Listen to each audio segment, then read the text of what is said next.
Warahmatullahi wabarakatuh.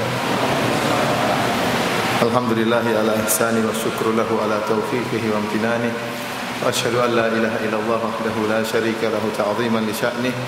Wa ashhadu anna Muhammadan abduhu wa rasuluhu da'ila ridwanih. Allahumma salli alaihi wa ala alihi wa ashabihi wa ikhwanih. Para ikhwan sekalian, para rekan-rekan pengajar di Ma'had Ibnu Hajar ya, yang dirahmati oleh Allah Subhanahu wa taala, merupakan kebahagiaan bagi saya untuk bisa berkunjung di ma'had atau di pondok yang selama ini sering saya dengar, dan alhamdulillah pada sore hari ini saya bisa bertatap muka langsung dengan para pengajar yang telah berjuang untuk mendidik anak-anak agar bisa menjadi generasi muda yang saleh dan bermanfaat bagi Islam dan kaum muslimin. Para ikhwan sekalian, topik yang akan kita bicarakan adalah tentang kiat-kiat menjadi seorang pengajar yang sukses.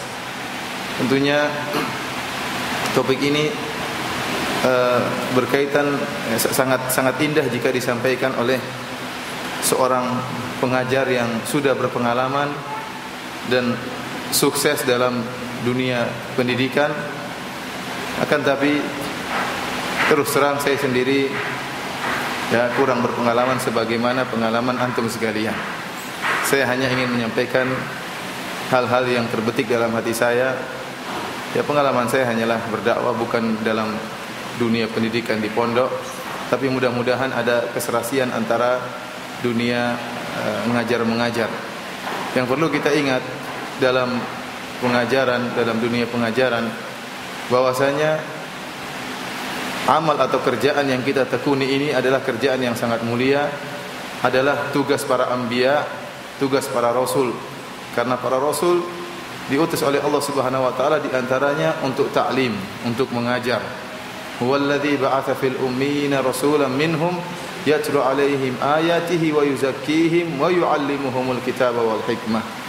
Dialah Allah Subhanahu wa taala yang menurunkan, telah mengutus seorang rasul dari mereka, yaitu Muhammad sallallahu alaihi wasallam, yang di antara tugasnya wa yu'allimuhumul kitaba wal hikmah, yang mengajarkan Al-Qur'an dan sunnah Nabi sallallahu alaihi wasallam. Dan demikianlah tugas para anbiya. Mereka berdakwah yang mengajarkan ajaran Allah Subhanahu wa taala, sampai-sampai Nabi Isa alaihi salam ya, sebagaimana dalam Al-Qur'an disebutkan, dia berkata, wa ja'alani mubarakan aina ma kuntu. Allah Subhanahu wa taala menjadikan aku berkah dimanapun aku berada. Para ahli tafsir menyatakan, kenapa Nabi Isa dikatakan berkah dimanapun dia berada? Karena dia senantiasa yu'allimul khair, senantiasa mengajarkan kebaikan. Dimanapun Nabi Isa berada, dia mengajarkan kebaikan. Dan keberkahan yang paling baik adalah kebaikan ilmu yang mengingatkan manusia kepada Allah Subhanahu wa taala. Karenanya tatkala seorang masuk dalam dunia mengajar, terutama pondok, pengajaran Islam, pengajaran agama, maka hendaknya dia menghadirkan dalam dirinya dia dalam beribadah, dia sedang beribadah. Dan dia ingat perkataan Al-Imam Ahmad bin Hanbal tatkala berkata, al-ilmu la ya'dilu syai' idza khalasatin niyyah. Sungguhnya ilmu itu tidak ada yang bisa menyamainya, tidak ada yang bisa menandinginya tatkala niat seseorang ikhlas. Maka tatkala ditanya, "Wa ma ikhlasun niyyah ya Abu Abdullah?" Bagaimana seorang mengikhlaskan niatnya wahai Imam Ahmad?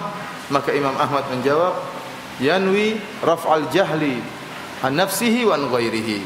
Yaitu jika dia berniat untuk mengangkat kebodohan dari dirinya dan mengangkat kebodohan dari orang lain.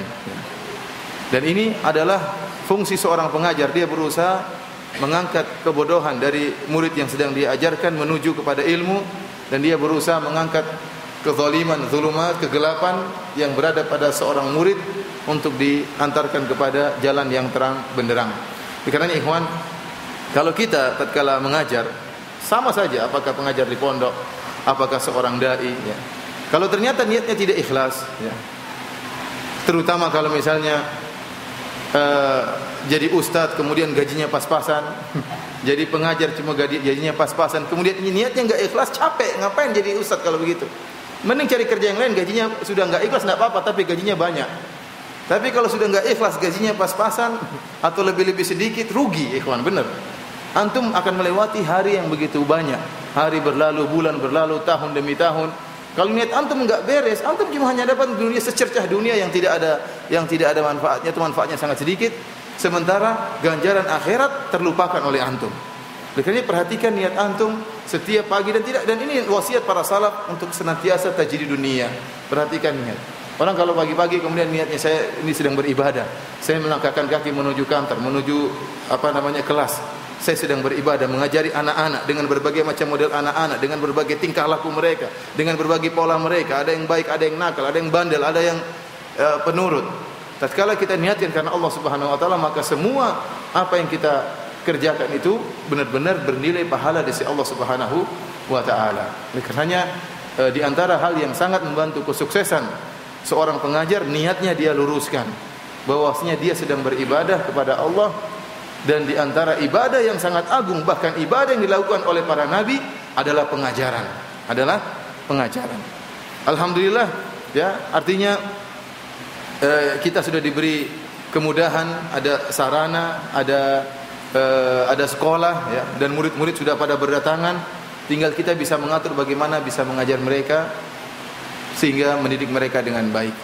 Ini saya rasa yang penting. Yang pertama adalah mengikhlaskan niat setiap kita mengajar. Kemudian perkara yang kedua, ikhwani fillah azanillahu iyyakum, dibutuhkan kerjasama antara setiap orang yang ada di dalam pondok. Allah berfirman, wa ta'awanu 'alal birri wat taqwa. Saling menolonglah kalian dalam kebaikan dan ketakwaan. Di antaranya kerjasama antara anggota para pengajar atau yang bekerja sebagai dalam bidang administrasi, intinya dalam pengaturan pondok. Mungkin ada yang jadi ustadz, mungkin ada yang jadi bagian kesantrian, ada yang bagian yang lainnya, ada misalnya bagian-bagian yang ada dalam pondok. Ya, saya kurang paham juga ya. Tetapi intinya semuanya harus saling kerjasama dan semuanya dalam ibadah. Karena dalam kaidah yang kita pahami, ma la yatimul wajibu illa bihi fahuwa wajib. Tatkala pondok ini enggak bisa berjalan dengan baik, ya ustadznya saja enggak mungkin bisa berjalan. Ustadz ini harus didukung oleh pengajar-pengajar, ini harus didukung oleh bagian-bagian yang lain, seperti bagian kantor misalnya, bagian pengajaran, bagian kesantrian. Ini semua harus kerjasama, dan tidak boleh satu bagian merendahkan bagian yang lain. Tidak boleh satu divisi merendahkan divisi yang lain. Ingat sabda Nabi sallallahu alaihi wasallam tentang seorang yang telah dijamin masuk surga. Kata Nabi sallallahu alaihi wasallam, tuba ya, sungguh semoga surga didapatkan bagi seorang yang, kata Nabi sallallahu alaihi wasallam, asy'atha akbar ya, seorang yang rambutnya semerawut, kemudian mughabbaratun qadamah, kedua kakinya penuh dengan debu ya, dan dia berjihad di jalan Allah Subhanahu wa taala. Yang menarik perhatian, kata Nabi sallallahu alaihi wasallam, in kana fil hirasah kana fil hirasah wa in kana fis saqah kana fis saqah. Kalau lelaki ini ternyata ditugaskan sebagai penjaga, maka dia menjaga. Kalau ditugaskan sebagai pasukan bagian belakang, maka dia patuh untuk menjadi pasukan bagian belakang. Dia bukanlah bukanlah panglima, dia bukanlah pemimpin jalannya peperangan, akan tapi dia berjihad dimanapun dia diposisikan. Oleh karena yang ingin saya sampaikan bahwasanya seorang yang kedudukannya tinggi jangan merendahkan yang di bawahnya. Ya, ini salah satu bentuk kerjasama. Dan masing-masing merasa bahwasanya dia dibutuhkan, dan masing-masing merasa bahwasanya dia membutuhkan saudaranya. Dia tahu dia dibutuhkan dan dia membutuhkan saudaranya. Ya. Kalau timbul sampai ada yang mengatakan kamu kerjaannya rendah atau dia meremehkan, bahkan yang mengajar ilmu dunia tidak boleh diremehkan. Tidak boleh juga diremehkan. Kenapa? Karena pondok mengambil nilai dari ilmu dunia dan ilmu akhirat. Semuanya dibutuhkan untuk mengeluarkan seorang murid yang paham tentang ilmu agama dan juga paham tentang ilmu dunia. Maksud saya, intinya seluruh bagian yang ada dalam pondok harus kerjasama. Jangan sampai merendahkan yang lainnya, jangan sampai meremehkan satu divisi dari divisi yang lainnya. Sama-sama bekerja sama dalam payung wa ta'awanu 'alal birri wa taqwa. Ya. Marilah tolong menolong dalam kebajikan dan ketakwaan. Kemudian ikhwani fillah azani Allah wa iyyakum, berkaitan dengan pengajar itu sendiri ya. Ada beberapa hal yang mungkin yang perlu diperhatikan oleh pengajar agar dia bisa mengajar dengan baik.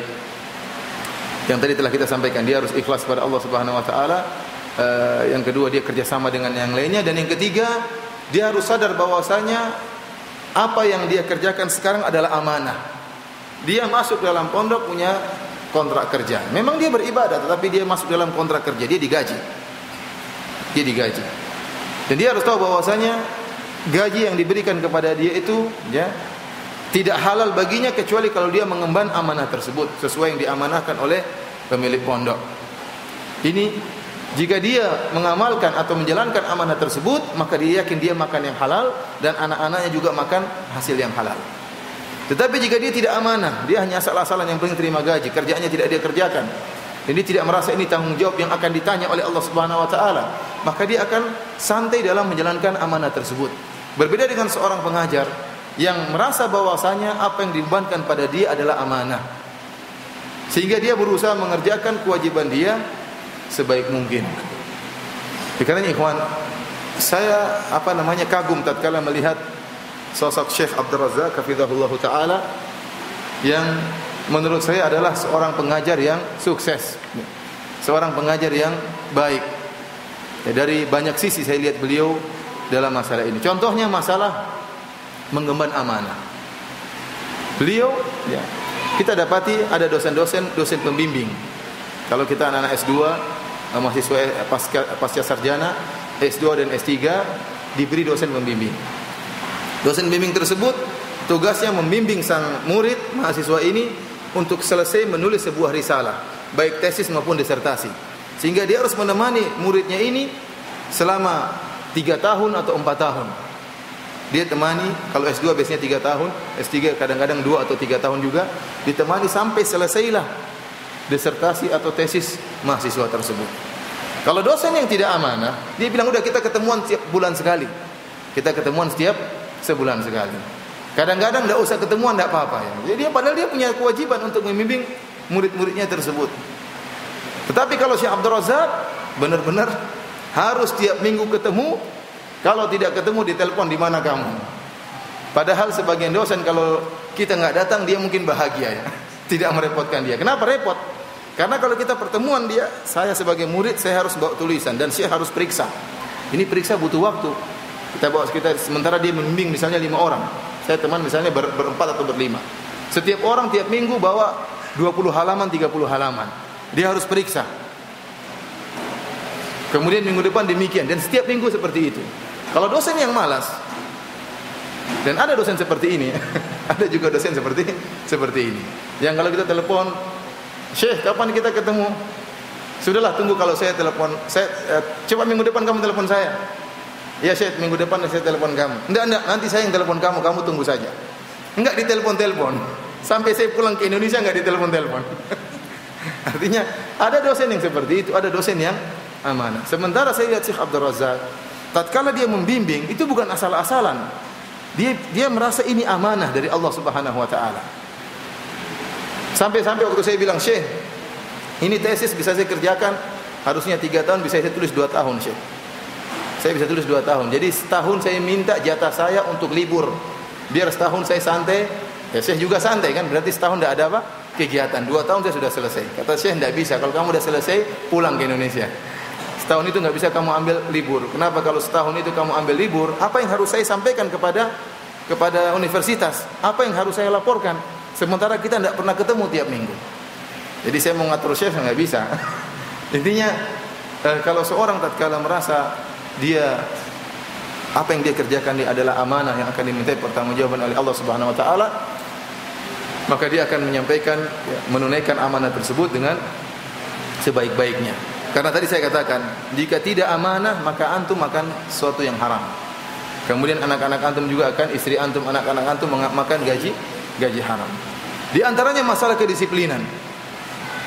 Masalah kedisiplinan. Datang tepat waktu, keluar pada waktu yang telah ditentukan. Saya rasa teman-teman sini semua paham dan insya Allah adalah orang-orang yang disiplin ya. Tetapi hanya sekedar saling mengingatkan saja. Dan Syekh Abdul Razak kalau masalah kedisiplinan ya masyhur di kalangan teman-teman ya. Sampai mereka mengingatkan, hati-hati Firanda, jangan sampai kau terlambat meskipun 1 menit ya. Jadi sebelum Syekh datang kita sudah harus datang. Bahkan saya ingat waktu kita belajar waktu S1 ada dosen yang masih mengajar padahal sudah waktu istirahat. Maka Syekh mengetuk pintu, diketuk. Assalamualaikum. Dan Syekh, ini waktu istirahat. Mahasiswa juga butuh istirahat. Dosennya langsung diam. Dan ini tidak gampang kita menegur bernahi mungkar di antara ustaz. Terkadang kita pekewuh ya. Udahlah biarin aja. Pekewuh akhirnya enggak jalan, akhirnya kacau. Ustaz yang terlambat kita pekewuh menegurnya, ustaz yang terlambat di kelas enggak keluar-keluar juga kita malu untuk menegurnya.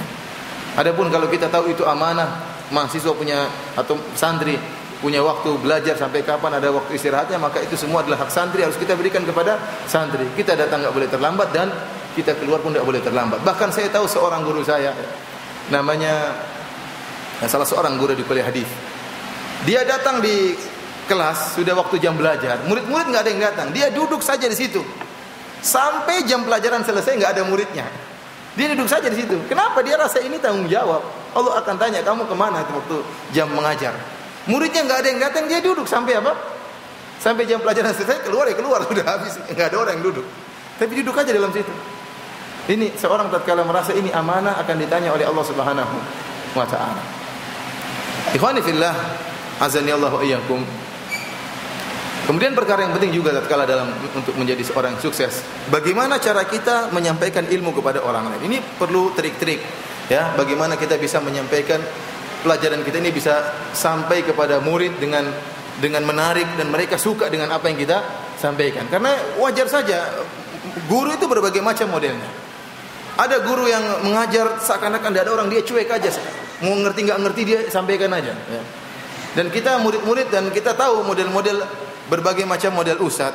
Saya sendiri pernah belajar di Jamiah di Universitas Al-Madinah waktu masih sekolah persiapan bahasa.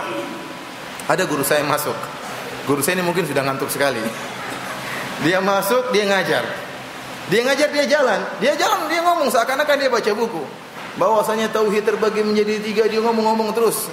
Sekarang enggak ada murid, tahu-tahu dia duduk. Dia duduk terus dia ngomong. Dia tidur. Loh, kok senyap? Dia tidur, bayangkan. Tidur di kelas. Ini kan memalukan. Ini gimana dia bisa tidur dalam kelas? Tidur pula dalam kelas ya. Ini contoh guru yang ngaco seperti ini. Yang ngaco seperti ini. Kita jangan sampai demikian. Di antara cara agar ilmu yang kita miliki bisa sampai kepada murid, pertama kita tanamkan dalam hati kita ya, terutama ketika kita mengajar ilmu agama. Ilmu ini kalau kita sampaikan satu hadis saja. Hadis tentang misalnya tabassumuka fi wajhi akhika sadaqah. Senyum di depan saudaramu adalah sedekah. Tatkala kita ingin menyampaikan hadis ini, kita niatkan dalam hati semoga mereka mau mengamalkan. Ya akhi, karena kalau antum sampaikan hadis yang antum ucapkan enggak sampai 1 menit ini, kemudian dilaksanakan oleh murid antum, dia laksanakan selama 20 tahun, maka pahalanya terus ngalir sama antum. Mengalir sama antum. Apalagi kalau antum ajarkan salat yang benar, apalagi antum ajarkan kekhusyuan. Begini murid-murid bagaimana cara salat yang khusyuk. Antum niatkan supaya mereka ngamalkan. Karena kalau mereka benar-benar salatnya khusyuk, kemudian khusyuk 15 tahun, 20 tahun, itu seluruh pahalanya ngalir juga sama antum. Antum salat sekali tapi pahala banyak yang ngalir. Oleh karena semakin banyak murid semakin enak, pahala semakin banyak dan antum tidak akan merasakan nikmatnya pahala tersebut kecuali hari akhirat. Jadi pertama antum sabar niat antum agar mereka bisa mengamalkan apapun yang antum sampaikan. Dan jangan pernah antum berkecil hati, sampaikan dengan cara yang terbaik niatnya supaya mereka mau mengamalkan apa yang saya sampaikan. Karena kalau mereka amalkan yang beruntung antum, ya. Sehingga ini adalah penghibur bagi gaji antum yang mungkin bukan seperti gajinya orang-orang yang kayanya luar biasa. Saya tahu ya, bagaimanapun di mana-mana pondok demikian ya. Gajinya tidak bisa sebesar yang kerja di kantor-kantor mewah ya. Ya karena antum setengah pejuang. Antum ini pejuang ya. Di mana-mana pondok seperti itu, ya. Di mana-mana pondok seperti itu, karena memang biaya pondok banyak, biaya pengurusan anak-anak banyak, ya. Oleh karenanya wajar jika di mana-mana antum cari pondok manapun gajinya selalu, dan demikianlah seakan-akan Allah sudah mentakdirkan memang para pejuang di jalan Allah memang begitu-begitu modelnya. Artinya gajinya tidak. Mau gaji 10 juta, 20 juta ya jangan di pondok, ya. Jangan di pondok, kerja di kantor sana, ya. Tapi kalau antum mau berjuang di jalan Allah, begitulah ujiannya.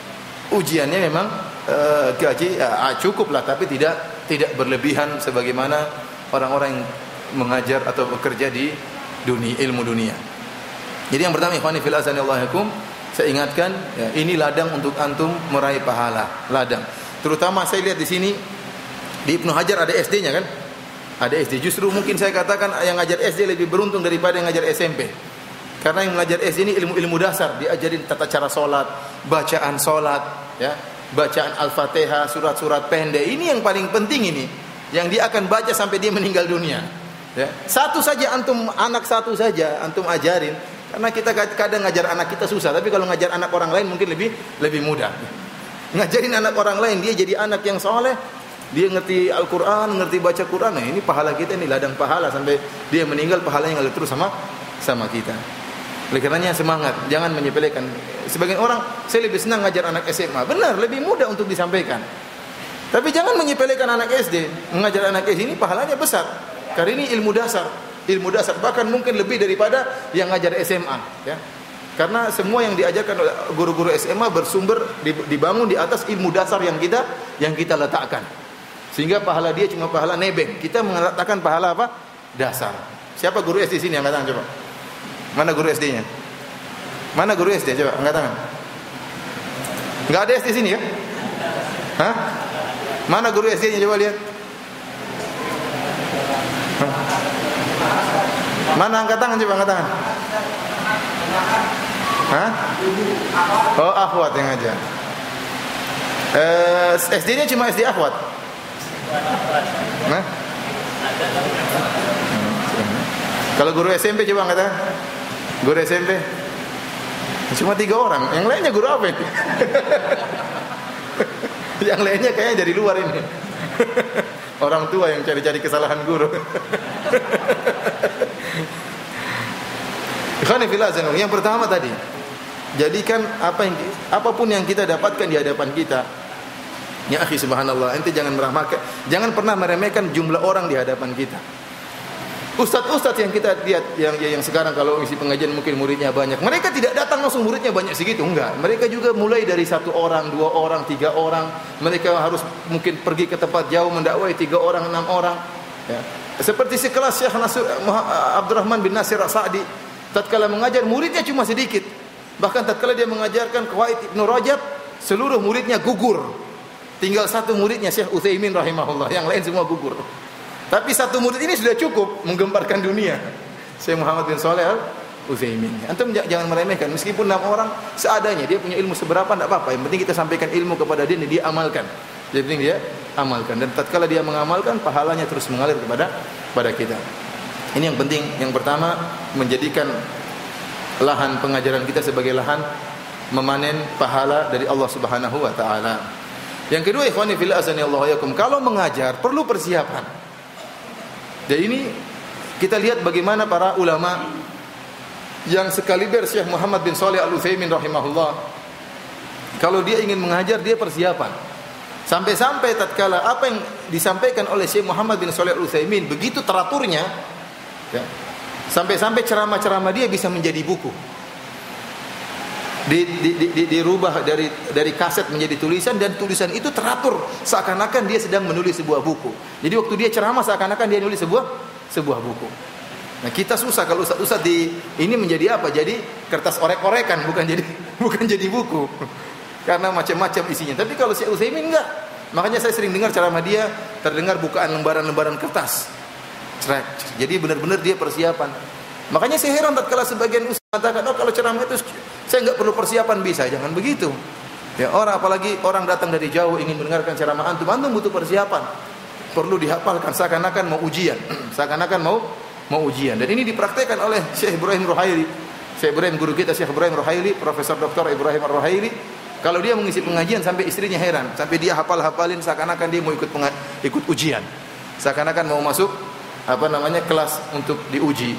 Ternyata tidak, dia mengisi pengajian, tapi dia hafalkan sebagaimana murid yang sedang belajar yang siap menghadapi ujian.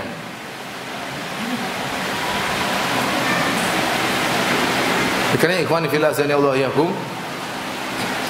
ini perkara yang penting. Tatkala antum mengisi pengajian maka butuh persiapan. Jangan sampai antum datang ke kelas tanpa ada persiapan.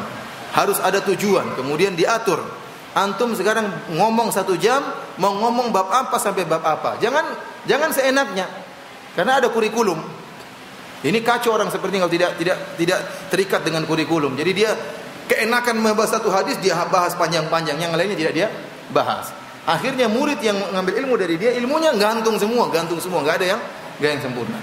Oleh karena ikhwan, seorang tatkala ingin masuk kelas dia punya tujuan. Saya dengan waktu 1 jam ini saya ingin membahas beberapa poin, 1 2 3 4 harus selesai. Ini penting menentukan atau memastikan apa yang ingin kita sampaikan sebelum kita masuk ke dalam kelas.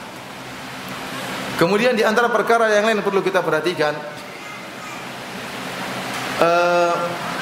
kita bisa, alhamdulillah sekarang banyak ada internet, sarana-sarana. Antum ingin misalnya menyampaikan materi tentang takwa atau tentang syarah suatu hadis, banyak di internet ceramah-ceramah syekh. Antum mendengarkan itu ceramah-ceramah tersebut, antum belajar. Seorang harus tatkala dia berdakwah, dia juga harus menambah ilmunya. Dia harus menambah ilmu sehingga kualitas dia semakin bertambah setiap tahun. Adapun begitu saja model pengajarannya tidak pernah berubah, ini membosankan. Oleh karena dia sendiri harus memperbaiki dirinya dengan banyak belajar untuk menambah pengetahuannya, sehingga tatkala dia sampaikan kepada murid-muridnya dengan penyampaian yang berkualitas. Tidak ada salahnya dia meniru-niru syekh yang ada di internet misalnya, dia lihat bagaimana cara penyampaiannya. Dan ikhwan, saya bilang sama antum coba sesekali kalau antum ingin menyampaikan satu materi, antum tulis, antum rangkai, meskipun ini hampir tidak pernah saya lakukan ya. Tapi antum coba rangkai dulu, antum tulis. Terus antum baca, enak enggak kalau dibaca ini? Kalau dibaca enak, insya Allah penyampaian antum menarik. Tapi kalau antum baca enggak menarik, ini berarti enggak menarik.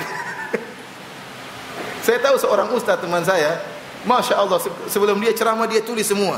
Kemudian dia rekam, dia dengerin. Kalau bagus baru dia sampaikan. Setelah dia ceramah dia dengar lagi, dia evaluasi, ada kekurangan. Saya enggak pernah seperti itu. Tapi ada sebagian ustaz yang seperti itu. Dia mau ceramah dia tulis dari A sampai Z, sehingga teratur, ceramahnya teratur, bermanfaat. Adapun ustaz yang tidak ada persiapan, ngomong sana sini ngalor ngidur, orang bingung mau catat apa. Ini mau apa yang mau dicatat ustaz ini? Intinya bid'ah dan syirik. Tahu isinya apa? Suruh ceramah lagi nggak bisa. Orang yang pengajar yang sukses, dia itu menyampaikan ceramah teratur sehingga murid-muridnya bisa menangkap dengan baik. Oleh karena coba antum tulis apa yang ingin sampaikan, masalah apa saja, baik ilmu dunia maupun ilmu akhirat. Sudah teratur nggak? Coba antum lihat, benar nggak? Sistematis nggak? Teratur nggak? Karenanya perlu kalau terutama para pengajar ilmu agama, perlu dibuat latihan menulis. Agar belajar sistematis. Caranya bagaimana? Misalnya diadakan lomba menulis di antara para ustaz. Sebelum diadakan, kita demikian, kita belajar menulis ya. Cara menulis bagaimana? Sebelum kita menulis, kita masukkan ru'us al-aqlam, yaitu poin-poin yang akan kita tulis. Dan ini dinilai oleh dosen. Seperti saya ingin menulis tesis waktu saya S2, saya tulis judulnya tentang jawaban Ibnu Taimiyah rahimahullah terhadap syubhat-syubhat yang dilontarkan oleh para penolak sifat. Maka saya tulis istilahnya proposalnya. Saya tulis entah berapa halaman, 20 halaman atau 30 halaman. Ini diperiksa oleh sekitar 30 dosen, diperiksa. Layak enggak tulisan seperti ini? Sudah sistematis atau tidak? Kalau tidak sistematis dibuang, tidak boleh. Dan betapa banyak mahasiswa yang stres gara-gara seperti ini. Majukan judul enggak diterima, terima. Sampai ada salah seorang dari ustaz kita dia bilang, Firanda, saya majukan judul 6 kali enggak diterima. Padahal untuk menyusun satu proposal ini butuh waktu sebulan 2 bulan. Karena dia harus menguasai materi semua, dia susunkan dalam poin-poin utama dia majukan, ternyata ditolak. Nah, ini kalau dibuat latihan seperti ini bagus. Jadi seorang dilatih untuk menulis agar dilatih menulis sistematis. Ada babnya, bab terbagi menjadi pasal-pasal dibagi menjadi apa ini, sehingga tatkala dia sudah terlatih dalam menulis secara sistematis, otomatis tatkala dia menyampaikan juga akan sistematis. Dan saya sarankan kalau ada lomba seperti ini, baik guru-guru SMP ya tulisannya seputar tentang ilmu-ilmu yang diajarkan di SMP, ada guru-guru SD juga menulis tentang apa yang diajarkan oleh SD, sehingga dia menulis suatu tulisan yang sesuai dengan taraf pendidikan anak-anak SD. Karena ikhwan, latihan untuk menulis secara sistematis, barang siapa yang bisa menulis dengan sistematis, maka dia akan mudah menyampaikan dengan sistematis. Contohnya seperti saya ini, saya nggak ada tulisan, jadi beginilah model ceramahnya. Ngalor ngidur ke sana ke sini, apa yang terbetik di kepala saya sampaikan. Kenapa? Karena tidak sistematis. Tidak saya susun sebelumnya. Tapi kalau saya susun sebelumnya, poinnya jelas. Yang pertama ini, yang kedua ini akan berkembang menjadi dua. Yang dua ini akan berkembang, ini berkembang. Ini secara sistematis, maka yang mendengar pun lebih nyaman karena disampaikan secara sistematis. Ikhwani fillah azanillahu wa iyyakum. Makanya saya katakan, di antaranya juga cara untuk menyampaikan dengan baik. Terkadang kita mendengar ceramah seorang yang enak didengar. Ustadz itu ceramahnya bagus dalam masalah tertentu. Tirulah ustadz itu. Tiru dulu, tidak apa-apa, latihan. Tiru ceramah dia 10 ceramah, tiru bagaimana dia ceramah. Oh bagus. Nanti lama-lama kita terlatih, kita bisa mengembangkan dengan sendirinya tentang bagaimana ceramah yang baik. Masih ada yang lain nih, ikhwan? Antum para pengajar, mungkin ada masukan buat anak? Bagaimana cara menjadi pengajar yang baik ya. Intinya tadi itulah mungkin yang saya sampaikan, poin-poin penting ya. Intinya hendaknya kita merasa bahwasanya apa yang kita lakukan ini suatu ibadah, ikhlas karena Allah Subhanahu wa taala, berusaha mendidik dengan sebaik-baiknya ya. Dan berusaha mengemban atau menunaikan amanah ini dengan sebaik-baiknya, karena ini amanah yang akan ditanya oleh Allah Subhanahu wa taala. Mungkin kalau ada yang bertanya saya persilahkan. Wallahu a'lam bishawab. Ada yang bertanya?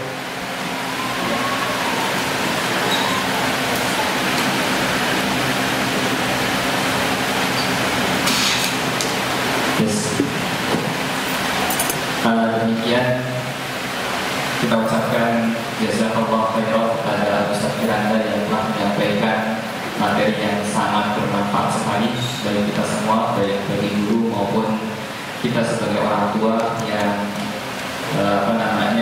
mendidik pula anak-anak kita. Dan saatnya masuk ke sesi tanya jawab.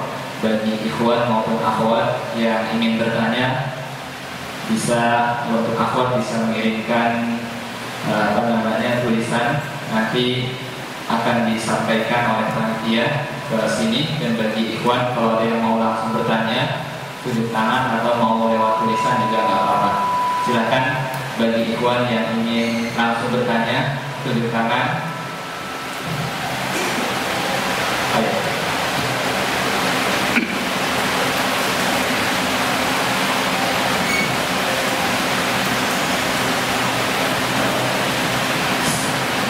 Assalamualaikum warahmatullahi wabarakatuh. Waalaikumsalam. Tadi Ustaz Firanda katakan bahwasanya pahala yang paling banyak itu adalah guru SD. Nanti kalau guru SMP dan SMA sampai perguruan tinggi sangat berkurang sekali pahalanya. Enggak, pahalanya juga banyak, tapi nebeng sama yang guru SD. Jadi tapi kan istilahnya bagaimana tuh menyamakan supaya fondasi yang banyak pahalanya itu tidak di SD saja. Ini saya maafkan. Terima kasih. Assalamualaikum warahmatullahi wabarakatuh. Saya tertarik tatkala Syekh Abdul Razak menyampaikan satu cerita tentang seorang yang dia berpendidikan, seorang wanita, namun dia lebih memilih untuk mengajarkan anak-anak surat Al-Fatihah ya. Ya, dia bisa mengajar yang lain, tapi dia milih mengajari anak-anak surat Al-Fatihah. Kenapa? Karena dia ingin anak-anak ini akan baca Al-Fatihah seumur hidupnya ya. Karena dia akan baca dalam sholatnya. Yang pertama mengajari siapa? Guru ini.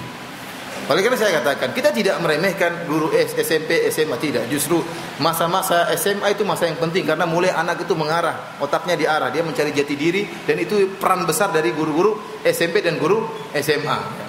Nah, karena kalau SD ini ternyata cuma diajarkan ilmu-ilmu dasar namun tidak ada yang membimbing di SMA, maka ilmu-ilmu dasar ini akan mentah dan tidak bermanfaat.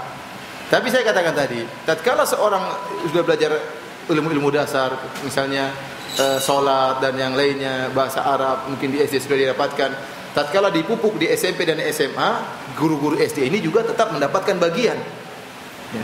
Karena kalau tidak ada ilmu dasar yang dia pasang, maka tidak akan berkembang ilmu yang SMP dan SMA. Guru SMP-nya dapat pahala, SMA-nya dapat pahala, tetapi tetap SD yang merupakan ilmu dasar ini perannya sangat besar. Tapi saya tidak katakan semakin ke atas berkurang, semakin sedikit, enggak, masing-masing punya pahala sendiri ya. Jangan khawatir, yang penting ikhlas ya. Ya ikhwan, kalau orang sudah ikhlas ya, meskipun amalan yang kecil bisa masukkan dia ke dalam surga. Lihat bagaimana seorang wanita yang beri minum kepada seekor anjing, gara-gara sedikit dia masuk surga. Yang penting dia tulus dan ikhlas tatkala mengerjakan amalan tersebut. Ya. Kita tidak tahu amalan mana yang masukkan kita ke dalam surga. Bapak pengajar apa?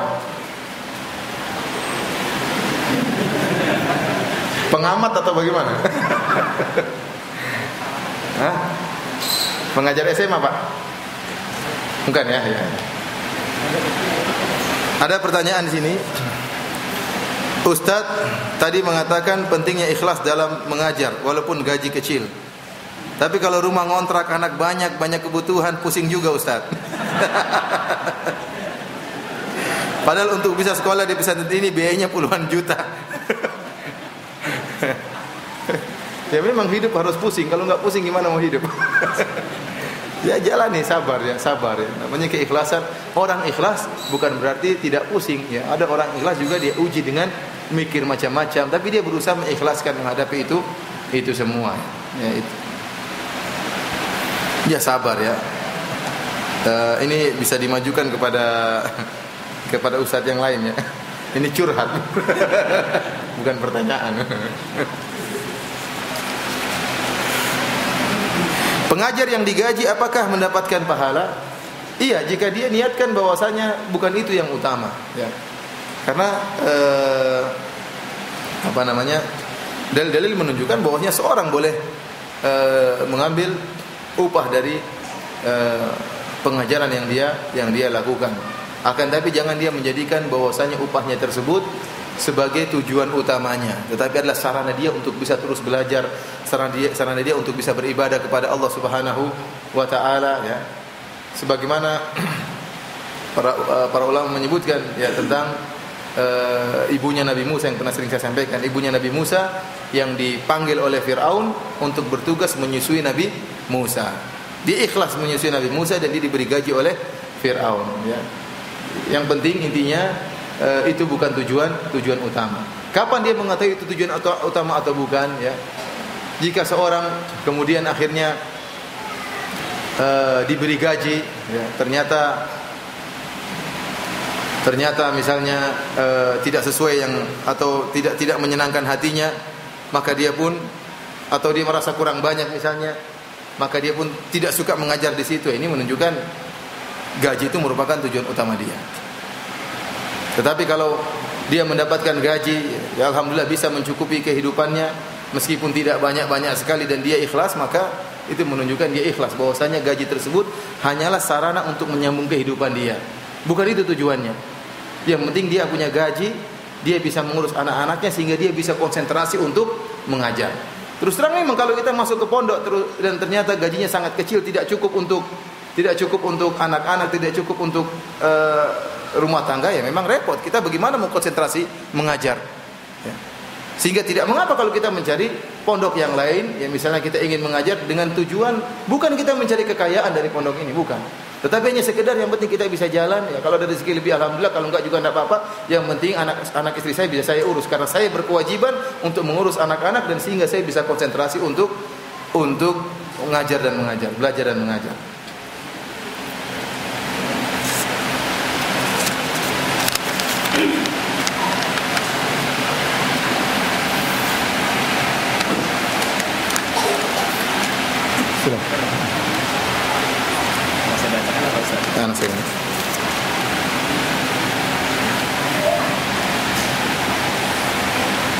Ustaz, bagaimana kiat-kiat menjadi pemimpin yang tidak arogan? Dalam artian harus menerima masukan bawahannya jika diberi masukan atau saran. Ikhwani fillah azanillahu wa iyyakum, tatkala kita hidup dalam satu kelompok atau dalam satu organisasi tertentu, tentunya ada pemimpin, ada anak buah. Tentunya ada pemimpin dan anak buah. Anak buah harus mengerti bahwasanya segala keputusan berada di pimpinan dan dia berhak memberi masukan, dan pemimpin yang baik dia harus menerima masukan dan dia harus menimbang-nimbang masukan yang ada. Dan tatkala dia memutuskan suatu keputusan, dia harus menyampaikan hujah dia. Bukan tanpa hujah, bukan hawa nafsunya. Dia sampaikan hujah dia. Tatkala keputusan dia bertentangan dengan anak buah harus belajar menerima. Anak buah harus belajar menerima karena posisi dia sebagai apa? Anak buah. Ini demi kemaslahatan bersama. Oleh karenanya, terkadang ide kita menurut kita baik, namun tatkala tidak sesuai dengan keputusan bersama, maka kita mengalah. Kita mengalah karena Allah Subhanahu wa taala. Karena kalau kita paksakan mungkin bisa jadi keributan, ya. Bisa jadi hal-hal yang tidak. Kalau kita punya ide, sampaikan kepada pemimpin dengan cara yang baik dan berharap dia mau tertucat dengan cara yang baik-baik, kita sampaikan hujah-hujah kita. Namun kalau dia ngeyel, dia tetap bertahan dengan pendapat dia, maka sudah kita jalankan. Kita jalankan dan kita dukung karena itu sudah keputusan dia. Karena kita datang sebagai anak buah. Lain kali kita beri masukan lagi. Namun kalau tatkala dia punya keputusan, kita semua ngeyel, kemudian kita tidak mau menjalankan, bagaimana bisa mau jalan pondok tersebut? Ya. Karenanya masing-masing harus mengerti posisi dia sebagai anak buah atau sebagai pemimpin. Makanya jangan jadi anak buah, jadi pemimpin. Jadi pemimpin juga tidak mudah karena tanggung jawabnya besar.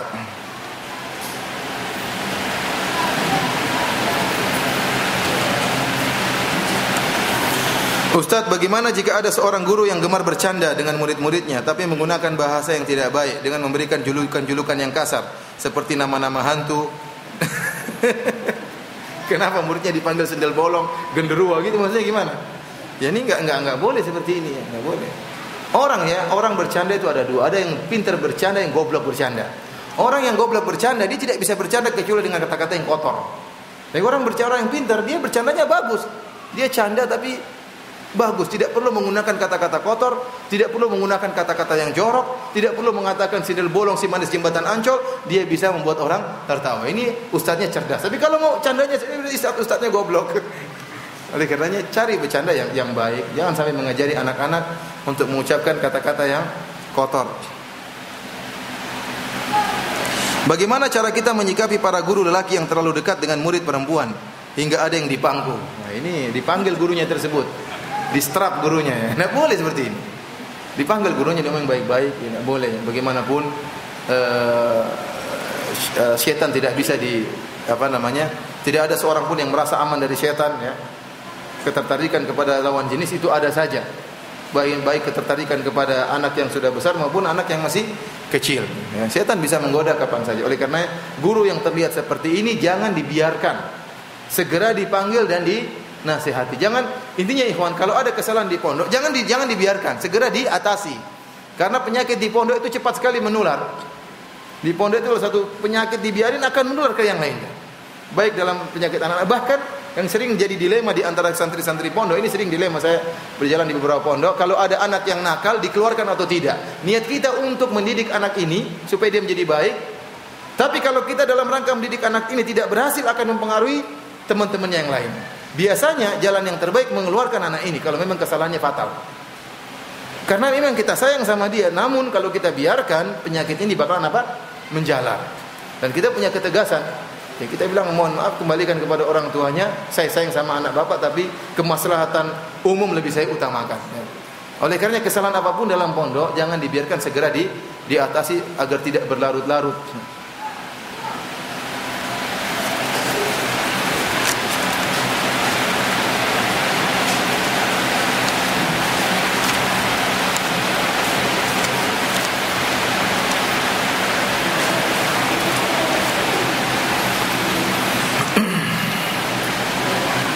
Bagaimana kiat-kiat kita dalam menyampaikan agar berakhlak karimah kepada anak-anak didik kita? Ikhwan, yang paling penting kita sebagai guru memberi contoh praktek, bukan hanya sekedar pintar ngomong. Ya, anak-anak di Ibnu Hajar tidur di rumah apa tidur di sini? Tidur di sini. Terutama yang tidur di sini, dia melihat sehari-hari. Dan guru-guru banyak yang tidur di sini enggak? Apa di luar semua guru-guru? Tidur sholatnya bareng. Berjamaah bareng. Bareng ya. Nah, ini perkara masalah besar seperti ini. Guru-gurunya sholatnya bareng bersama murid-muridnya, namun ternyata guru-gurunya selalu di saf paling belakang, bahkan sering tidak muncul di masjid. Ini sering penyakit yang timbul di berbagai pesantren. Akhirnya apa? Anak-anak jadi malas beribadah. Padahal sholat itu adalah perkara yang penting. Guru-guru harus paling depan, saf pertama. Contohkan kepada anak-anak. Dan ini terjadi di sebagian pesantren. Saya dilaporkan, sehingga guru-guru pun, ustadz-ustadz pun yang harusnya dijadikan teladan jarang di saf pertama. Akhirnya bagian administrasi melihat ustadz aja kayak gitu, akhirnya dia pun malas. Akhirnya santri pun malas. Oleh karena yang paling penting adalah praktek, bukan hanya sekedar pintar ngomong. Adapun ngomong kemudian tidak dipraktekkan, maka ini sulit. Dan anak-anak yang paling mereka cepat tangkap adalah perilaku ustadz. Ya, kalau kita bilang bagaimana mengajarkan akhlak yang mulia, ya ustadznya yang harus berakhlak mulia, lembut terhadap anak-anak, kemudian menyampaikan dengan kata yang santun, sekali-sekali tegas. Kalau anak-anak punya kesalahan ditegasi. Ini memang butuh ilmu tersendiri bagi ustadz-ustadz, sehingga anak-anak pun segan sama ustadz, tidak merendahkan ya, dan mencontohi akhlak perilaku ustadz dengan contoh yang baik.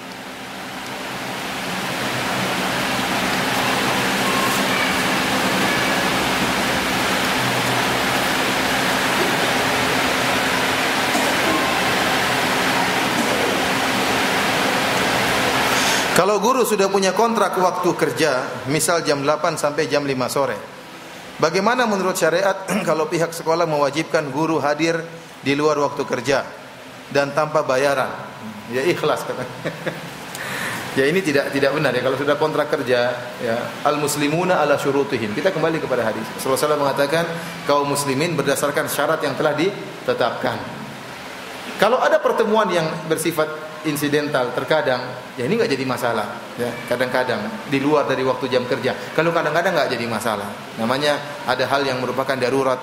Tiba-tiba ada rapat mendadak ya di luar waktu. Ini biasa, wajar. Di mana-mana pun ada seperti ini. Tapi kalau jadi rutinitas, ada tambahan waktu, ya ini berarti nggak wajar. Harus sesuai dengan perjanjian. Masalah ikhlas, masalah guru dengan Allah Subhanahu Wa Taala. Tapi pihak dari pondok yang sudah membuat perjanjian, dia pun akan ditanya oleh Allah bahwasanya perjanjiannya kerjanya seperti ini dan ini. Oleh karena jangan dia menambah kerjaan para ustadz atau para pengajar kecuali dengan bonus dari ekstra pekerjaan tersebut ya.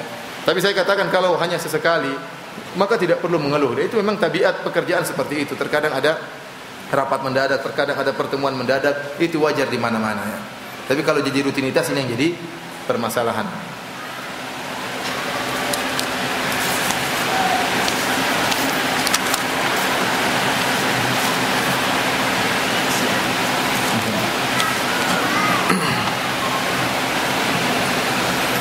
Ustaz, apa hukumnya mendidik anak dengan cara kekerasan? Apakah kita tidak mendapatkan pahala?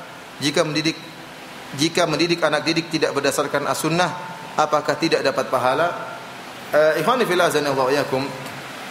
Asalnya tata cara mendidik ya kembali kepada tradisi masing-masing selama tidak ada dalil yang mengharamkan. Ini masalah dunia, masalah apa? Pengajaran, masalah kedisiplinan, itu masalah perkara dunia. Yang diperintahkan kita mengajarkan kebaikan, syariatnya kita mengajarkan kebaikan. Tetapi di sana ada aturan-aturan syariat yang harus kita perhatikan ya. Seperti harus ada kasih sayang kepada anak ya. Dan kita boleh memukul tapi dengan pukulan yang mendidik, bukan pukulan membalas dendam ya. Seperti tatkala Nabi SAW mengatakan, "Muru auladakum bisolati wa hum sab'u sinin." Perintahkanlah anak-anak kalian untuk salat tatkala mereka berumur 7 tahun. Wadribuhum wa hum 10 sinin.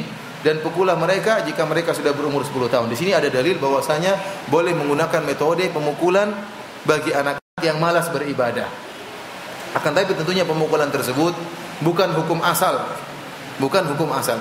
Ikhwan ya, yakinlah bahwasanya sering setan itu masuk di otak kita dan menyuruh kita bersikap keras terhadap anak-anak dengan harapan mereka menjadi baik. Akan tapi kenyataannya, praktek yang ada, anak-anak dikerasin semakin parah. Ini kenyataan yang ada. Oleh karenanya metode yang lebih baik adalah dengan metode kelembutan. Kita harus pandai. Keras tidak apa sesekali, namun bukan jadi hukum asal. Sedikit-sedikit kita teriak-teriak, sedikit-sedikit kita mukul, jadi anak-anak pun kebal. Tatkala dimarah dia tidak takut, ya sudah biasa dia marah-marah, sudah biasa dipukul. Ya. Tetapi kalau sesekali kita gunakan metode kekerasan, ini penting. Sesekali kita mukul, sesekali-kali kita strap, sesekali kita masukkan kamar, kita kunci, enggak apa-apa kalau sesekali. Jangan merupakan kegiatan kita sehari-hari, kita marahin anak-anak, ngomelin anak-anak, bentak-bentak anak-anak. Akhirnya apa? Anak-anak pun sikapnya keras. Pertama dia tidak sayang sama kita, kedua dia pun keras. Jadi dan dia kepala batu, semakin keras kepala. Akhirnya apa? Yang hasilnya tidak baik. Hasilnya tidak baik. Karenanya bagaimanapun kelembutan merupakan hukum asal dalam mendidik anak-anak. Sesekali berbuat keras tidak jadi masalah, sebagaimana Nabi SAW mengatakan, wadribuhum wa hum asyru sinin. Kalau anak tidak sholat maka pukullah. Tatkala mereka berumur 10 tahun maka pukullah mereka.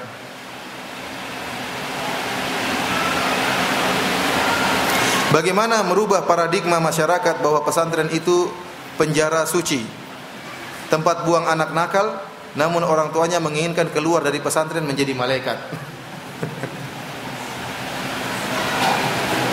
Ya, apa namanya? Perlu ada briefing sesekali, mengumpul kepada orang tua. Ya, tidak ada salahnya. Wallahu alam, ini pemikiran saya, mungkin bagus atau tidak kembali kepada pondok pesantren. Masalah-masalah yang sering timbul di anak-anak itu dikumpulkan, yang sering berulang-ulang. Kemudian tatkala penerimaan rapot, kumpul orang tua dikumpulkan, kemudian sampaikan masalah-masalah ini, sehingga mereka tahu, oh ini masalahnya berat di pondok.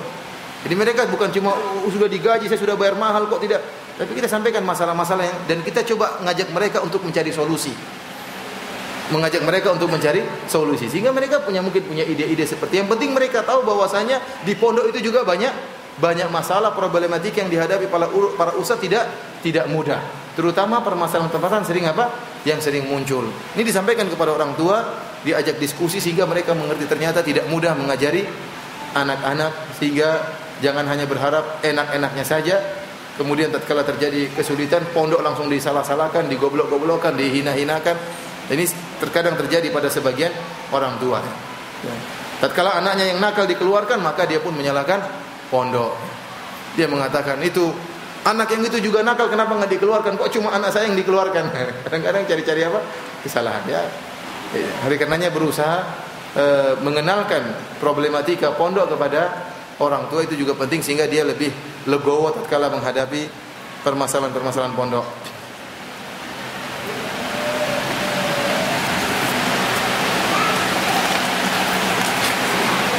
Ada yang mau tanya langsung? Silakan.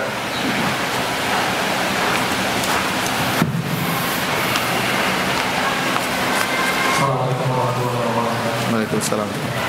Mengenai ini Ustaz, ada hadis al-ummu madrasatul ula. Al-ummu al-madrasatul ula.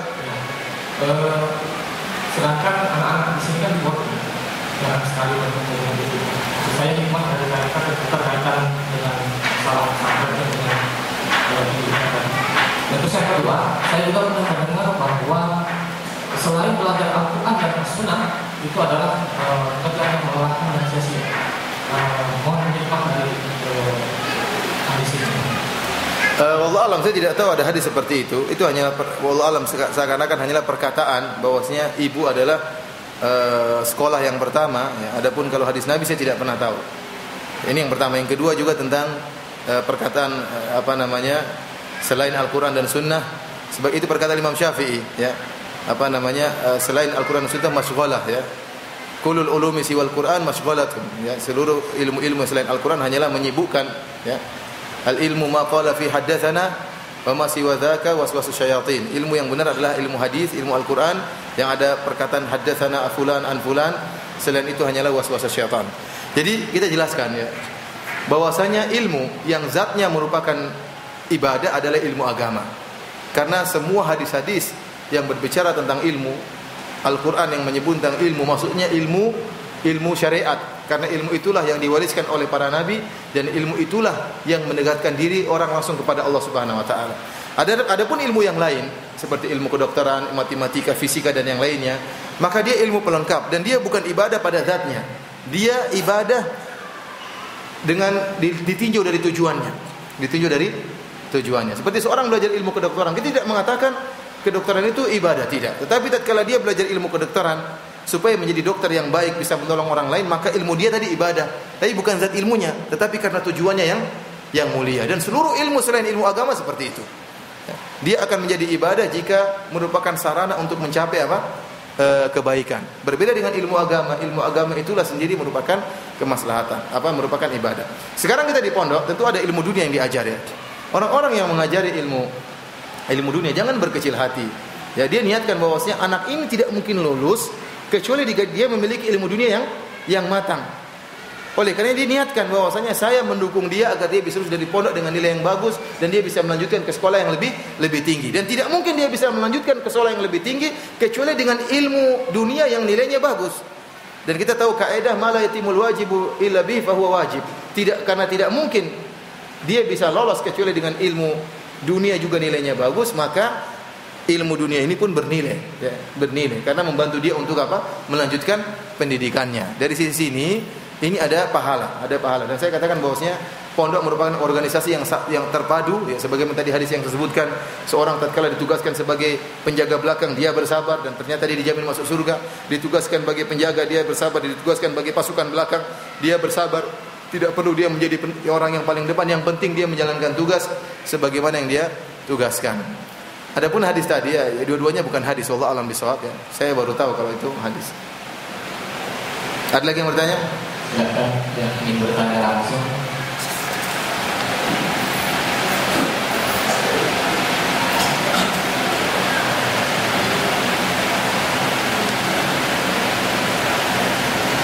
Bismillah. Assalamualaikum warahmatullahi wabarakatuh. Waalaikumsalam. Sebagaimana kita ketahui, ketika seorang guru mengajarkan kepada murid, kemampuan untuk menyerap ilmu itu berbeda-beda. Pertanyaannya, bagaimana kita menyikapi hal ini?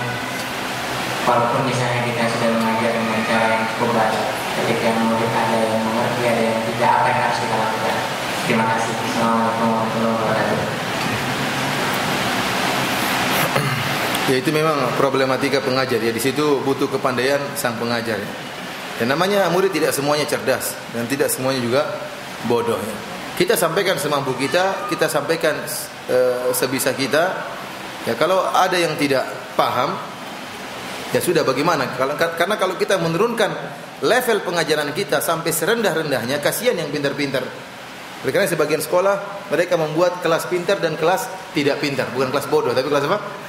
Kelas tidak pintar, dipisah-pisahkan. Karena repot kalau digabungkan dan kenyataannya seperti itu. Kalau yang tidak paham cuma 1-2 orang itu wajar, tapi kalau setengah kelas tidak paham berarti kita yang bermasalah. Ya, perhatikan ini. Ya, kalau yang tidak paham 1-2 orang, 3 orang itu wajar. Dari murid 40 misalnya 1-2-3 orang tidak paham, maka kita butuh pendekatan khusus. Setelah itu mungkin kita panggil atau bagaimana ya, atau mungkin ada ada pelajaran tambahan ya, atau ada les tambahan. Tetapi kalau ternyata banyak yang tidak paham, menunjukkan kita yang tidak beres dalam penyampaian ya. Jadi ya kita hanya bisa menyampaikan semaksimal mungkin, semampu kita, sebaik-baiknya. Kalau ada yang tidak paham ya itu wajar. Itu wajar. Wallahu a'lam bishawab.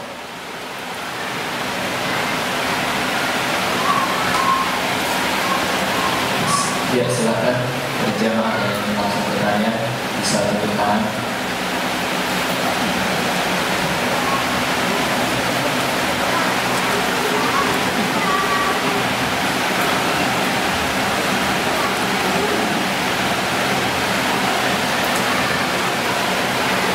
Ustadz, di SD anak saya ada rutinitas mencium dinding masjid. Ada rutinitas mencium dinding masjid. Maksudnya bagaimana ini? Apakah ini dibolehkan dan apakah pernah dicontohkan oleh pesantren lain? Kirain dicontohkan oleh Nabi dan para sahabat. Saya nggak tahu ada rutinitas cium dinding masjid dari mana, ini bid'ah hasanah ini. Allah alam nggak tahu ya, nggak ada sebenarnya. Ngapain cium dinding masjid? Nggak ada kerjaan. Cium apa? Dinding masjid. Ada lagi yang bertanya? Silakan dari jamaah yang ingin langsung bertanya, tunjuk tangan.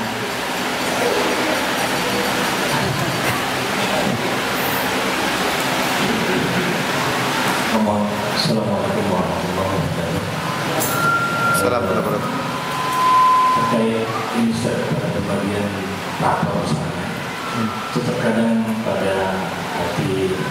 sekolah itu sudah ingin berikan hadiah gitu kepada Guru. Gitu. Sebenarnya tidak ada niat untuk mengurangi sisi profesional guru. Gimana secara hukum Islam? Terima kasih. Saya bilang kalau mau berikan hadiah silakan, tapi jangan sebut nama dan langsung ke rumahnya, jangan di hadapan guru yang lain. Dan yang diberikan hadiah tidak perlu cerita-cerita. Ya. Jadi yang memberikan hadiah diajari untuk ikhlas. Tidak usah tahu siapa yang beri hadiah, pokoknya kasih itu hadiah. Kasih hadiah kepada guru tersebut, langsung ke rumahnya atau melalui perantara orang lain, dan tidak perlu diketahui siapa yang berikan hadiah. Ya, dan yang diberi hadiah tidak usah cerita-cerita, karena akan bikin hasad kepada guru-guru yang lain. Dan itu diumumkan kepada para wali santri. Kalau beri hadiah silakan, tapi langsung ke gurunya dan jangan tulis namanya. Karena kalau tulis nama bikin masalah, bikin sang guru tidak adil, dia semakin sayang perhatian sama murid anak dari orang tua ini, ya, dan akhirnya guru-guru yang lain pun cemburu. Guru itu dikasih hadiah terus, kita nggak pernah. Dan ini ya, kecemburuan itu pasti ada, pasti masih ada. Allah alam bisawab. Ada lagi yang bertanya?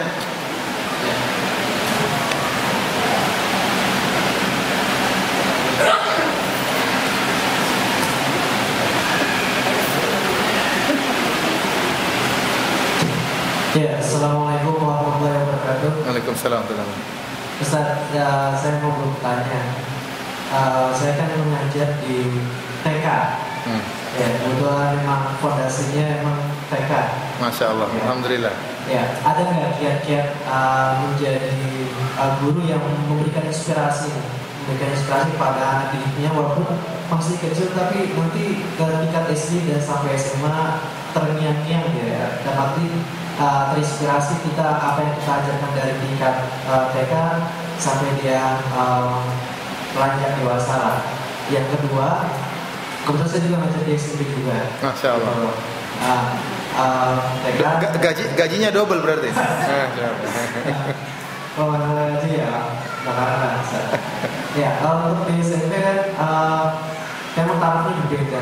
Ya, jadi guru itu bukan sebagai di kelas sebagai guru sebagai murid ya. Jadi kalau duluan guru sebagai teman. Apakah ada batasan-batasan ketika di luar kelas, gitu kan? Apakah dia memanggil kita sebagai teman, ataukah kaku gitu? Kita dianggap kita sebagai guru saja. Gitu. Cara bergaulnya mudahnya. Itu aja. Terima kasih. Saya rasa kalau anak-anak SD mereka paling suka dengan cerita-cerita. Kalau kita ingin menumbuhkan kita ingin menumbuhkan semangat mereka agar mereka terinspirasi dengan hal-hal yang baik, maka kita harus menguasai cerita-cerita. Entah cerita Abu Bakar, cerita Abdurrahman bin Auf, entah cerita sahabiat. Sekali kita selingi dengan cerita-cerita. Karena anak-anak SD itu sulit kalau kita mau sebutkan dalil, sisi pendalilannya begini, mereka nggak paham. Cerita aja sudah, cerita begini-begini, dia lebih masuk. Cerita tentang Ali bin Abi Thalib, tentang Abu Bakar, tentang Umar, tentang Utsman. Dan itu tatkala dia menjadikan mereka sebagai tokoh-tokoh yang mereka banggakan, itu akan terngiang-ngiang dalam hati mereka. Allah alam, ini yang saya pandang, anak-anak SD paling senang dengan cerita. Terus yang mengenai anak SMP bergaul dengan murid-murid ya, kalau saya sarankan, guru boleh dekat dengan murid, tapi nggak boleh terlalu dekat sekali. Karena tidak semua orang bisa berakhlak yang mulia ya. Ada sebagian dosen yang saya ketemu, dosen yang dia bergaul sama mahasiswa lebih dekat, dan dia bisa menjaga dirinya sehingga mahasiswa cinta sama dia namun tetap segan kepada dosen ini. Ini yang susah. Cinta sama orang namun tetap ada rasa segan. Sebaliknya ada dosen yang begitu banyak bergaul sehingga mahasiswa mandang dia remeh, tidak dihormati sama sekali. Ya, guru seperti itu ketika bergaul dengan anak hati-hati juga. Jika dia terlalu dekat, tidak menjaga batasan, ya, akhirnya nanti karena kita memikirkan kemaslahatan di kelas. Kalau kita terlalu terbuka dan santai ketawa-ketiwi dengan mereka, akhirnya apa? Terkadang mereka tidak menghargai, akhirnya dicuekin, diperintahkan tidak dikerjakan ya. Nah, kecuali kalau dia punya pribadi yang kuat, ya, dia dekat tapi tetap aja disegani, ini yang terbaik. Sebagaimana Nabi Shallallahu Alaihi Wasallam dekat dengan para sahabat, namun para sahabat segan dengan Nabi. Bahkan seperti Amr bin As tidak mampu melihat wajah Nabi lama-lama, saking segannya kepada Nabi sallallahu alaihi wasallam. Namun tidak semua orang bisa demikian. Tatkala kita tidak mampu untuk seperti itu, maka pergaulan kita dengan murid-murid ada batasannya. Ya, tidak terlalu dekat, ngobrol ketawa ketiwi, bercanda. Ini dia nanti meremehkan kita dan akhirnya tidak mau dengar lagi apa yang kita sampaikan. Wallahu a'lam bishawab. Ya, Sudah habis. Masih ada? Silakan. Assalamualaikum warahmatullahi wabarakatuh. Waalaikumsalam warahmatullahi wabarakatuh. Jadi Ustaz, yang ada yang lagi tren sekarang adalah homeschooling. Pertanyaannya adalah apakah belajar itu harus dengan formal? Kemudian yang kedua, bagaimana menyiasati kita orang tua supaya agar pendidikan kita kepada anak pun bisa berhasil di luar formal. Jadi Assalamualaikum warahmatullahi wabarakatuh. Masalah pendidikan tidak harus formal ya, dan tidak bisa dikatakan homeschooling lebih hebat daripada yang formal. Kita dapati para salaf dahulu tatkala mereka punya anak sudah mulai, mereka didik di rumah dulu, kemudian mereka masukkan semacam pondok. Kata tips sejak dahulu, sejak zaman para imam juga dimasukkan sejak kecil, dimasukkan ke semacam pesantren-pesantren. Jadi pendidikan formal meskipun tidak ada ijazahnya dulu, tapi secara formal, secara teratur, sekolah-sekolah itu sudah ada sejak zaman para ulama salaf dahulu. Namun bukan berarti sekolah di pondok itu yang terbaik.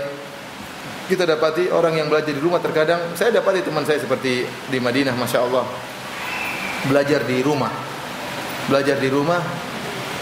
Masih kelas 6 SD sudah hafal Quran 30 juz. Ya, belajar di rumah dan pendidikan, tapi itu butuh kesabaran, ekstra kesabaran yang luar biasa dari kedua orang tuanya. Orang tuanya yang mengajarkan matematikanya, yang fisikanya, yang kimianya. Nah, kalau ada yang bisa seperti itu hebat.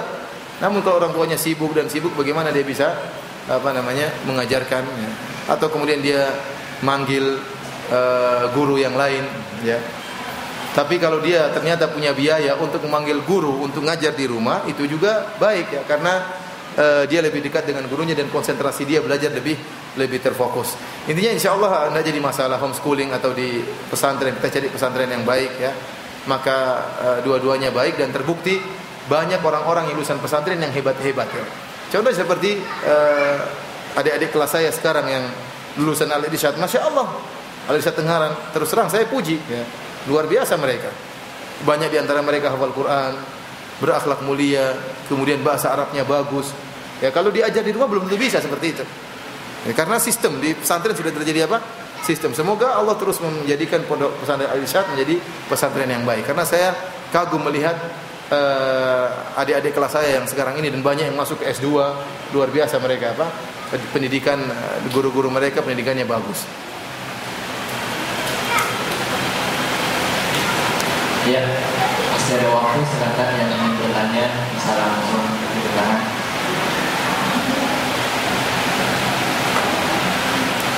Assalamualaikum warahmatullahi wabarakatuh. Waalaikumsalam. Anda mau tanya di sini tentang sifat kezaliman yang Ustaz mencontohkan ketika Syahadu Razak menegur salah seorang syekh pada istirahat, anak harus istirahat. Bagaimana ketika suatu kondisi kita belajar dengan anak-anak, ada di antara kelompok anak-anak itu yang memerlukan kebutuhan khusus. Artinya dia tidak bisa diajak untuk belajar bersama, sementara dia harus ada belajar sama kita. Sehingga kita menjadikan dia memakai waktu dia jam istirahatnya harus belajar lagi sama kita agar kemampuannya bisa sama dengan yang lain. Apakah itu termasuk kezaliman?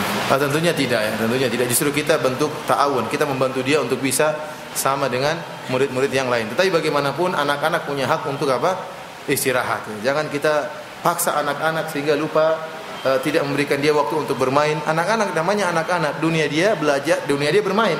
Ya, itu keindahan bagi dia ya. Oleh karenanya harus ada waktu bermain buat dia. Ya, anak-anak jangan kita zalimi, kita mengambil seluruh waktu suruh belajar dan belajar sehingga tidak diberi kesempatan untuk bermain ya.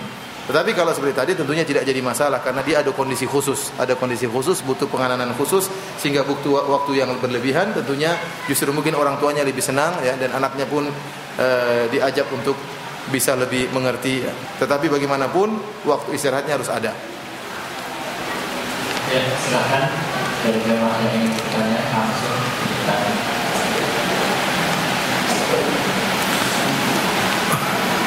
Ustadz, bagaimana dengan guru TK atau playgroup yang mengajar muridnya berhitung dan lain-lain dengan menyanyi? Apakah dia berdosa? Jika berdosa, Jika berdosa, apakah saat muridnya itu mengamalkan apa yang telah diajarkan guru tersebut juga berdosa? Jadi gurunya ngajar apa? Nyanyian. Ikhwan, bagaimanapun ya, nyanyian berbeda dengan musik. Nyanyian berbeda dengan musik. Memang dalam nyanyian hukumnya berbeda dengan musik. Kalau musik itu yang disepakati oleh para ulama tentang keharamannya. Adapun nyanyian maka dilihat bentuk dari nyanyian. Kalau selama dia hanya nasyid-nasyid yang tidak bertasyabuh dengan nyanyian-nyanyian orang-orang kafir, maka hukum asalnya tidak mengapa selama tidak berlebih-lebihan. Ya. Oleh karenanya tatkala kita dapati beberapa riwayat seperti dalam tafsir surat Luqman, wa minan nasi may yashtari lahwal hadithi liyudhilla an sabilillah. Ya, di antara manusia ada yang membeli perkataan sia-sia untuk menyesatkan manusia. Kata Ibnu Mas'ud, demi Allah itu adalah al-ghina, nyanyian. Kata Ibnu Rajab Al-Hambali, yang dimaksud dengan nyanyian yang disebutkan oleh Ibnu Mas'ud di sini bukan nyanyian yang kosong dari musik, tetapi nyanyian yang disertai dengan musik. Karena di zaman Ibnu Mas'ud sudah sebagian orang-orang Romawi masuk Islam dan ada kebiasaan-kebiasaan mereka bermusik yang mereka suka dendangkan nyanyian dengan musik-musik tersebut. Adapun nyanyian yang kosong dari musik, ya, maka yang disebut dengan nasyid, maka hukum asalnya boleh, ya, kecuali terlalu berlebih-lebihan, mendayu-dayu sebagaimana nyanyian-nyanyian yang bermusik. Selama tidak sampai pada derajat tersebut, maka mudah-mudahan tidak mengapa. Mudah-mudahan tidak mengapa. Dan saya dapati di anak saya sekolah di sekolah Arab Saudi, di sana juga diajarkan nasyid-nasyid. Bahkan ada pelajaran khusus pelajaran nasyid. Ini saya juga heran, tapi ya kita bicara tentang hukum boleh. Yang para ulama mengatakan jangan dijadikan sering-seringan. Tapi kalau kita bicara tentang lagu tanpa musik, hukum asalnya boleh. Itulah nasyid. Cuma memang sebagian ulama mengatakan kalau sampai nadanya mendayu-dayu tidak boleh. Tapi kalau nadanya yang wajar-wajar saja tidak mengapa. Karena yang diharamkan bukan lagu, yang diharamkan adalah musik. Wallahu alam bisawab, ya. Oleh karenanya di Arab Saudi mereka memilih nasyidnya enggak sembarangan. Nasyid-nasyid yang mereka ajarkan berisi tentang adab-adab.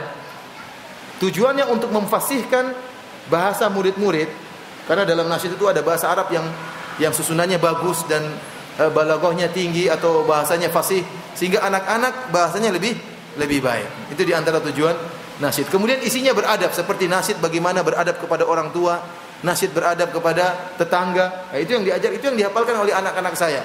Tatkala pulang ke rumah, dia nyanyi. Kok nyanyi kayak Abi dulu masih kecil.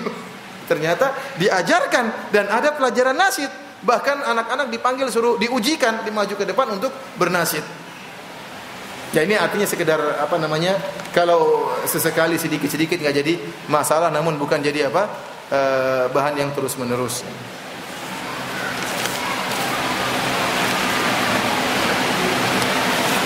Saya rasa sampai di sini saja ya. Ya, mohon maaf karena habis ini saya ada pengajian lagi ya. Saya harus persiapan untuk menjadi guru yang baik. Saya harus persiapan di jalan supaya tidak ngisinya ngawur seperti di sini. Artinya mohon maaf saya sampaikan apa yang saya sampaikan tadi ya. Mudah-mudahan bermanfaat bagi diri pribadi dan bagi antum sekalian, dan semoga antum bisa menjadi pendidik yang ikhlas dan meraih pahala sebesar-besarnya yang akan antum panen di akhirat kelak. Demikianlah Allah Ta'ala bisawab. Assalamualaikum warahmatullahi wabarakatuh.